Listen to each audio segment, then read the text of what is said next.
Currently, as of the recording of this video, we are awaiting verdict on the Kyle Rittenhouse trial in Kenosha, Wisconsin.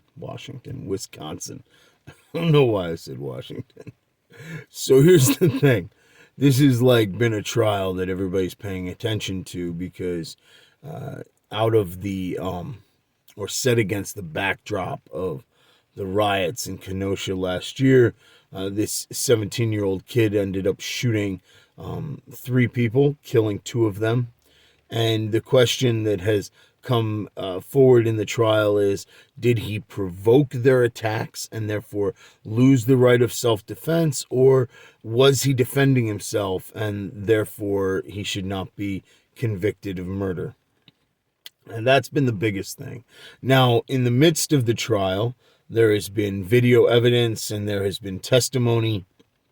And for the most part, the evidence seems, at least in my opinion, pretty clear that Kyle Rittenhouse was defending himself, that he was not there to provoke violence or even looking for violence. He was there trying to fill a gap that was created by the elected leadership who had chosen to abdicate their role as the protectors of the community, the leaders of the community, and instead were more than willing to watch Kenosha burn to the ground.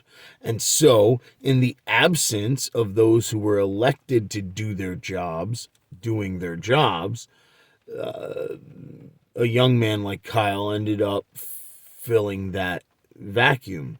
So, should he have been there? No. Should he have needed to be there? No. And that's a whole nother set of conversations that are not really at the heart of the trial.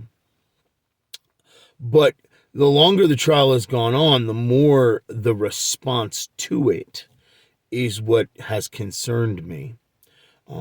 There are many who I have seen who are not concerned with the evidence whatsoever. In fact, they will look at the evidence and say, sure, he was maybe defending himself in that moment, but it doesn't matter because he's white and he had a gun that was bigger than everybody else's gun. Or no, he wasn't defending himself because he went looking for a fight. Or no, he had no business being there, and so therefore it was his own fault for being in that situation. There have been accusations of all kinds of things that are not substantiated by the evidence and are not a part of the trial, and yet there are those who would see him condemned for these reasons that, again, are not proven by evidence or are not a part of the trial. And the reason why is because this trial is yet another example of how our culture has become polarized ideologically. It's not even politics, it's ideology. Politics is downstream from culture. We've talked about that before. You've heard it other places, I'm sure. Culture comes first. This ideology, which we see in politics, is really deep-seated in our culture. Now it's showing up in our justice system. So we've been seeing it in media, we've been seeing it in politics, now we see it in the justice system. That's very much a concern.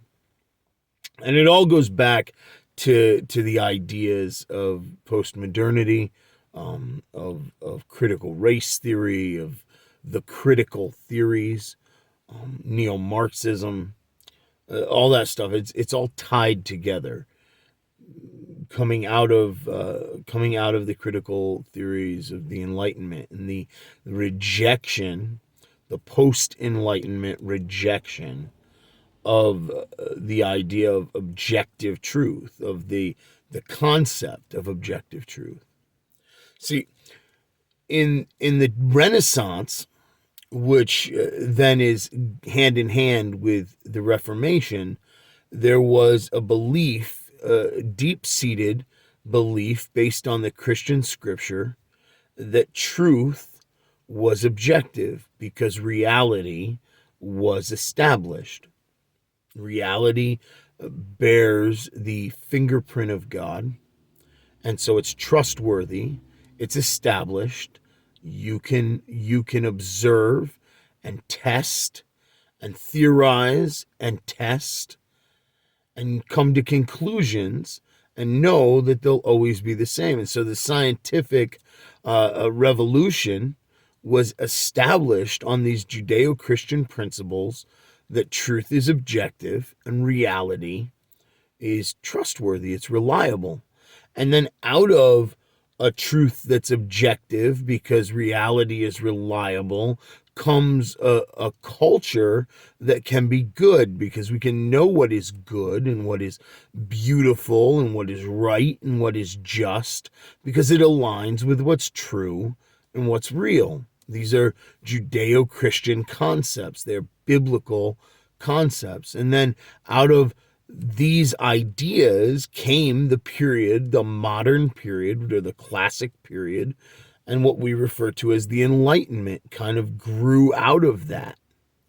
But, as is always the case, there were those in the Enlightenment who wanted to pull away from those Judeo-Christian ideas because they were not willing to subject themselves to the system of religion that was kind of in power in their day. And their idea was that they would overthrow religion and replace it with science without considering what the end of that would look like. We are now in the end of that. We've gone from the classic period, modernity, to post-modernity, and now post-modernity has been with us for almost 100 years, around 100 years, and it is giving birth to a kind of pre-modernity, a kind of return to the Dark Ages. We have traded truth for power. Now we don't talk about what's true. We talk about what those in power want and how those in power can get it. We don't have nuanced conversations about truth. We have conversations about who's manipulating who. We don't talk about reality and align it with truth, with our ideas of truth. Instead, reality is subservient to ideology and power.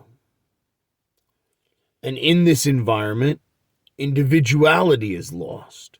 You're not an individual, now you're a member of an identity group. You have an identity instead of individuality.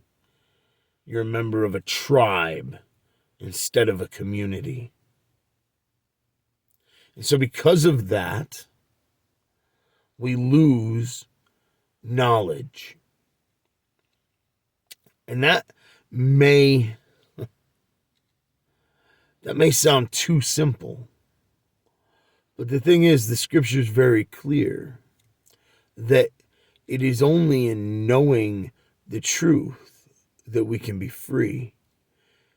Jesus said in John 8, he said, if you obey my words, you're my disciples indeed, and then you'll know the truth, and the truth will set you free. Freedom comes from an experiential knowledge of truth. But an experiential knowledge of truth requires first an objective knowledge of truth. So if we don't know what is real and what is true, then we can never know what is good. And if that is the case, then we will be lost to the darkness, to the superstitions, to the pernicions of men who really are just out for power. And things like self-defense will be a moot point because self-defense rests on the idea that you have a right given by your Creator to life and liberty and the pursuit of happiness. But if there is no knowledge of God, and if there is no knowledge of rights given by God and not by governments, then there can be no life, liberty, or pursuit of happiness. We must reclaim knowledge before it is lost, before we are lost.